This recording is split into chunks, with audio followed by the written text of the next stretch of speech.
I think the best way to start, and why discussions like this are valuable, is to teach those who don't already know that socialism is the common language or the common term I'm about to use, but only after explaining that that term has variations and is not agreed to by people, and never has been. Typically, it's in countries that are anti-socialist that the word socialist is kind of thrown around as if we all understand it and we all define it in the same way. So, for example, yesterday, Donald Trump's campaign officially released both statements and images. The image is of Kamala Harris at the Democratic National Convention, surrounded by red flags. They used artificial intelligence to color all the flags red. And in case anyone missed it, it's Kamala Harris, the socialist in language, and Kamala Harris, the communist. So notice here, communism and socialism, pretty much synonyms, and both equally applicable to Kamala Harris. You're saying that for the purposes of this image, they're meant to be equated as synonyms, or you view them as synonymous? No, I mean, they're meant to be equated. Okay, great. And I believe that is a general understanding. I think so. And I say that to you based on, my 50 years of teaching here in the United States at half a dozen different universities.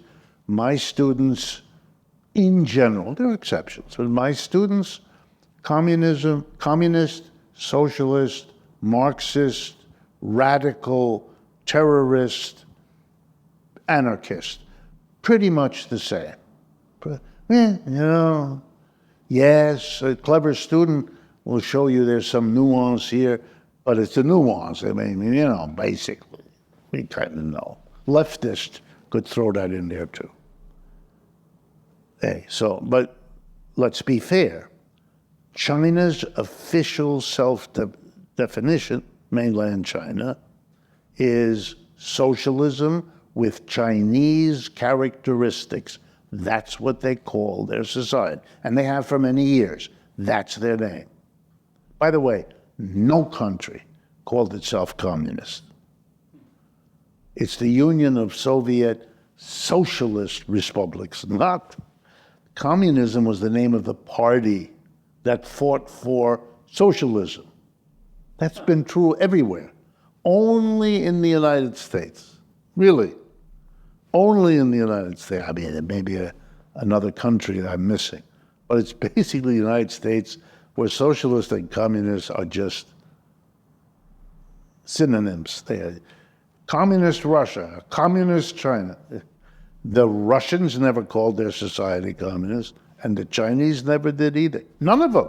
Mao didn't, Lenin didn't, none of them. I mean, I know this stuff. I've written books about it all. And they called themselves socialists.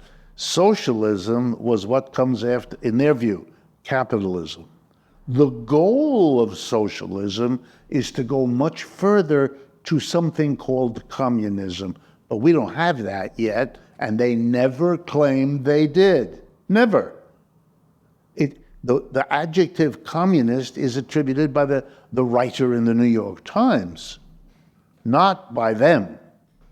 It's as if, I called you not Earhart, but I insisted on calling you Earhart. And you would say, excuse me, it's Earhart. I'd say, yes, of course, Mr. Earhart. But that's irritating because it's a kind of disrespect. It's a kind of put down. I'm going to call you whatever I want, that kind of behavior. Anyway, so